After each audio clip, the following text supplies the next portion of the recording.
everybody, it's me, Shawl360, and I'm here with day 2 of Unboxing Week, and I'm here with Son-of-a-mooo and their first mini album, Deja Vu. And I have the special edition because there were 2 copies that they released. They did a regular and they did a special. The regular was in a box. I don't like boxes, so I went ahead and I went with the special. And then they did something that's really frustrating to me. Not only did they do 2 editions of their album, but they did like 2 different versions of their photo cards. So they've got the ones that come with the special edition. I'm going to show you what I have here.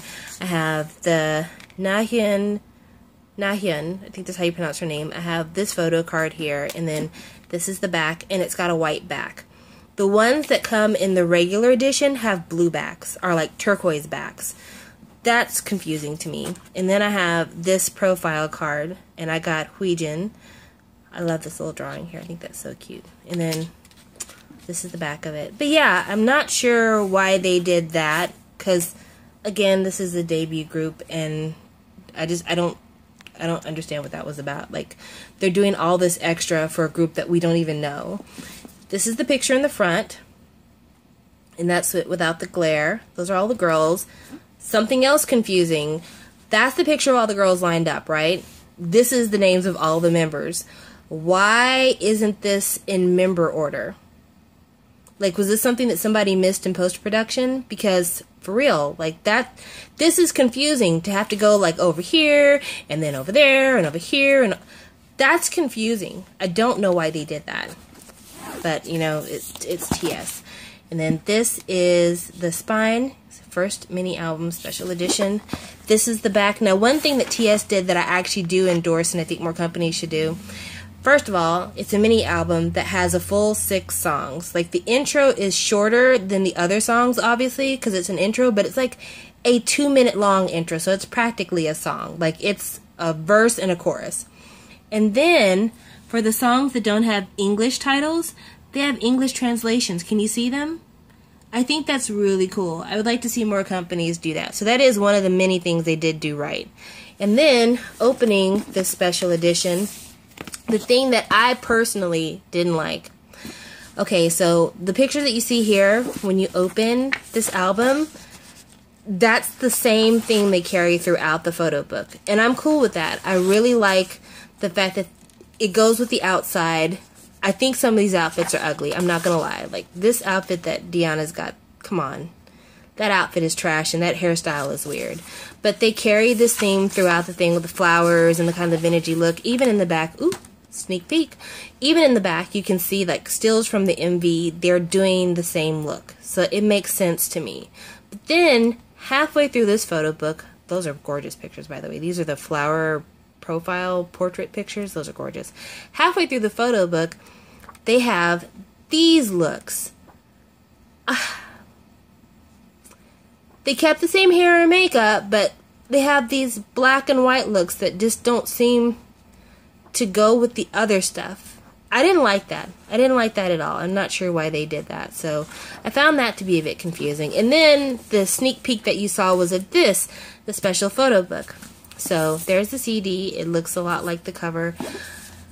The special photo book confuses me even more because while all that kind of vintagey stuff was trying to be consistent, when you open the photo book that comes with it for the special photo book, the styling they chose for it is this like street urban wear look. I don't get it. I don't know what TS wants this group to be, but it confuses me that they have so many different looks. And nothing is in place where I want it to be. Like, she practically looks like a different person in here than she did in the other. Thank goodness they have names attached to these photos. Otherwise, I would not know who the heck I was looking at.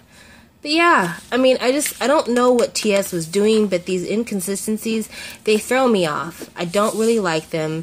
The other thing I don't like is the fact that the album itself is very inconsistent. So, there's all this stuff here.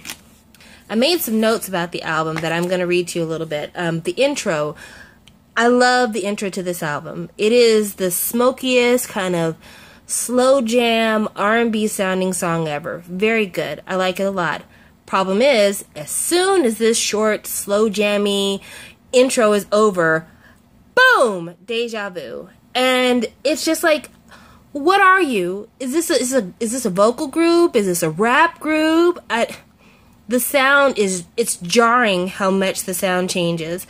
And I like deja vu. I really like Deanna's voice. I think her voice is really great. But yeah, like the shift in tone really is bothersome. I don't like that at all.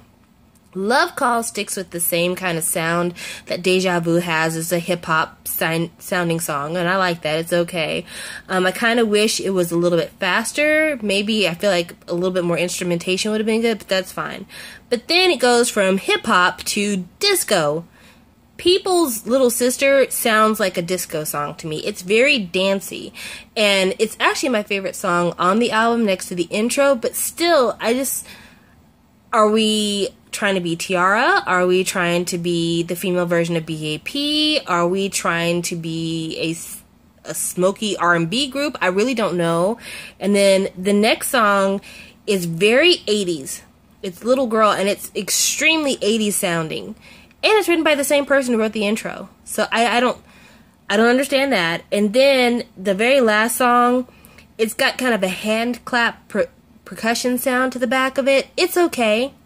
It's a nice way to close the album. It really didn't do that much for me, honestly. It was okay.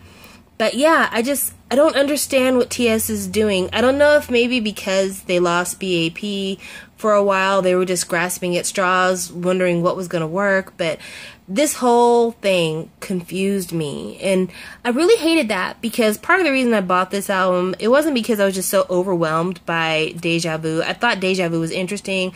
I thought that Deanna's part on the album was really interesting, or on the song was really interesting, but I felt bad that everybody was bagging on these girls because of BAP leaving TS.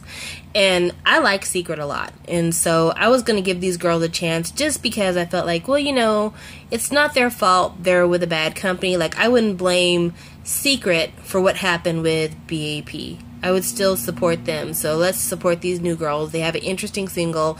We'll see what it's about. But I mean, TS is really fucking it up for them. Like, they just don't know what they want to do with these girls. And even their latest single, Cushion, another totally different look than Deja Vu. And I mean, I don't know if it's because they felt like Deja Vu was a failure, so they went with a different look, but there's just so many inconsistencies. And I think the difference between the inconsistencies for Son-of-a-mooo and the ones for BAP, with BAP there were a lot of styles that were showcased on their very first album.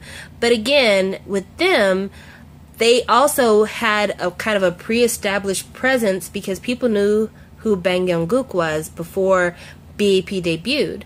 But with Son-of-a-mooo, I really don't know any of these girls, and not a lot of people know any of these girls. So they needed something very clear to be the established part of their sound, and once they establish their sound, then go and do all these different things and try all these different types of songs. But to start out with so many different things, as a fan, I don't know what to expect.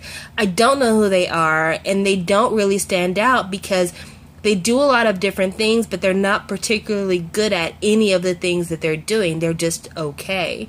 Like, there's no standout singers in this group to me. So, yeah, Son-of-a-mooo, this is not a group that I'll be following anymore. I'm probably going to include this album with my semi-annual sale. So, yeah, I plan to do a CD sale at some point, either by the end of the summer, beginning of fall, I'm not sure when. But yeah, this is being sold because I don't like the inconsistencies. I don't like the fact that this group is unreliable, and I feel bad because they seem like talented enough girls, and I wish them all the best, but they're just not for me. I have to have reliability. Even if all I can rely upon is that you're going to do something weird, I want to be able to rely on that. So yeah, this isn't for me.